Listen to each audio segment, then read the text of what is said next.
Alors dans cette troisième partie de la formation avec le modèle, là vous voyez après les tests, après avoir mis le setup, pardon, après les tests, je vais lui proposer quelque chose dont elle n'a pas réellement l'habitude en fait. Je vais lui demander d'être libre, c'est-à-dire de ne pas faire simplement une pose ou faire une attitude que je veux, et je vais lui laisser une partie de liberté. C'est-à-dire je vais lui proposer un mouvement, lui proposer un sens où elle va pouvoir se déplacer, lui expliquer qu'elle est limitée quand même d'un axe A, d'un point A pardon, à un point B, parce que voilà, comme c'est une lumière quand même en douche, elle ne peut pas avancer ni reculer à volonté, elle est obligée quand même d'être, on va dire, un peu verrouillée, mais je vais lui proposer vraiment de partir et de créer des mouvements. Et vous allez voir que pour certains modèles, c'est pas évident. Pour certains modèles, elles ont besoin d'être cadrées du début à la fin. Chose qui peut être relativement intéressante pour vous et relativement facile, mais des fois, comment dire, la créativité ne vient pas forcément que de vous. Elle peut venir aussi du modèle, elle peut venir aussi de ce qu'elle vous propose.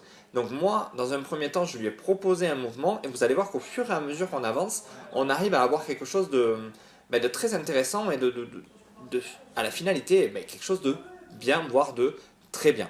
Donc là, je lui dis voilà, tu te mets comme ça, je fais un petit test, j'envoie un flash ou deux et comme vous voyez, hop, elle me dit mais je sais pas quoi faire de mes bras, c'est chiant les bras, voilà, elle se retrouve bloquée par elle-même. Alors que si je lui avais dit mets ton bras là, fais ci, fais ça, elle l'aurait fait sans problème.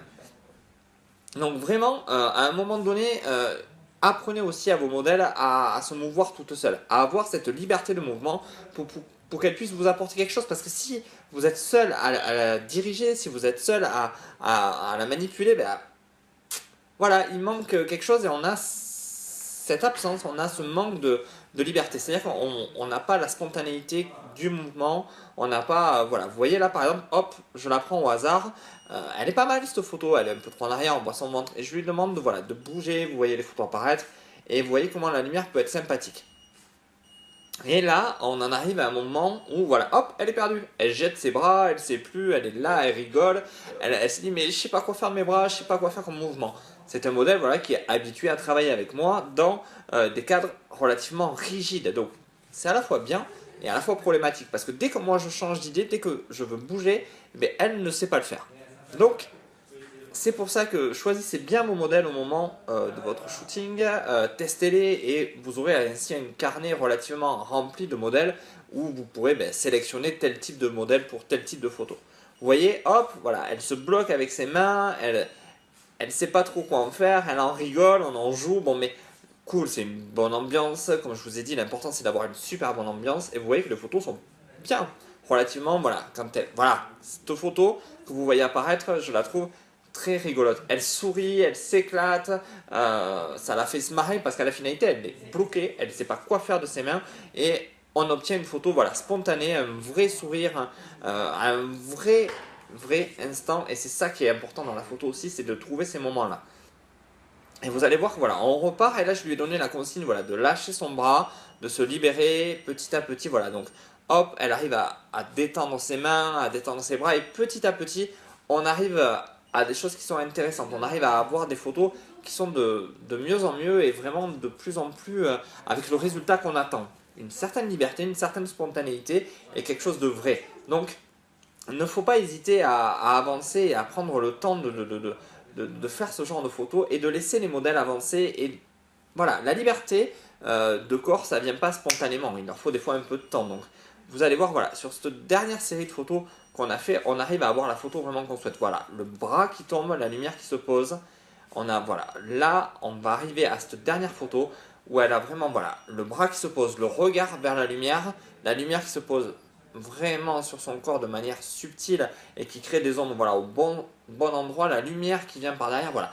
On a là la photo, on va dire parfaite, celle de cette série qui est vraiment la meilleure. On ne peut pas aller plus loin, on n'arrivera pas à voir autre chose, donc on s'arrête là, mais avec le temps, avec la pratique, avec la douceur, vous pouvez obtenir une photo. Donc, pour résumer cette histoire, l'idée et ce que je voulais vous transmettre, c'est que à un moment donné, donnez de la liberté à votre modèle pour qu'elle puisse s'exprimer, pour qu'elle puisse dégager réellement tout ce qu'elle a en elle. Alors ça va prendre un peu de temps, il faut la laisser faire, il ne faut pas se poser de questions, il ne faut pas la braquer, il ne faut pas se braquer, et il faut avancer en douceur, petit à petit, pour qu'elle puisse vraiment s'exprimer, vraiment lâcher tout ce qu'elle a.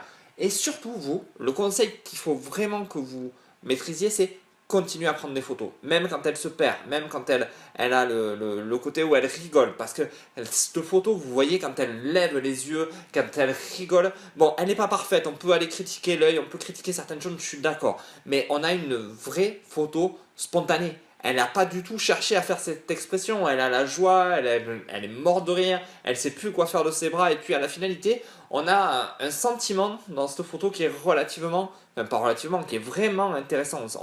On a réussi à en extraire, voilà, cette joie, cette véritable émotion. Et hop, on reprend, on recommence, on continue à faire des photos et on lui dit voilà, laisse tomber ton bras, on l'oriente en douceur tout en laissant sa spontanéité s'exprimer. Et on arrive donc à cette photo, la dernière, où elle est relativement naturelle. On la voit qui va chercher la lumière, elle se pose, elle avance, et là, pam, vous faites la photo de cette série. On s'est arrêté là, on aurait pu reprendre dans ce même esprit, maintenant qu'on avait trouvé quelque chose qui était, qui concordait, on avait supprimé les cheveux, je ne sais pas si vous vous rappelez, les cheveux qui se baladent dans tous les sens, vu que ça tombait dans un sens, tous les cheveux étaient harmonieux, on avait beaucoup moins de cheveux dispersés, donc on avait réussi à résoudre tous les petits problèmes qu'on a vus dans les précédentes vidéos, les cheveux qui se baladent, le machin, les positions, on a réussi à avoir quelque chose de naturel, de spontané, avec un minimum de problèmes. Cette photo, en retouche, elle est relativement simple, on peut facilement adapter, facilement prendre et résoudre tous les petits détails qui peuvent rester sur la photo. Donc, liberté, direction du modèle avec beaucoup de liberté.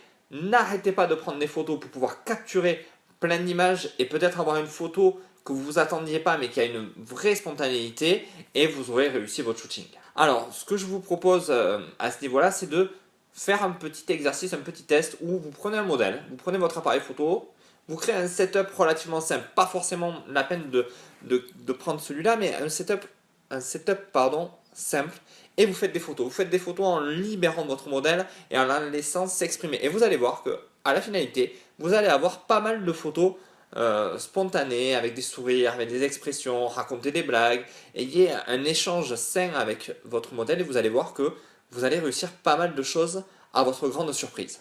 On se retrouve dans la prochaine vidéo.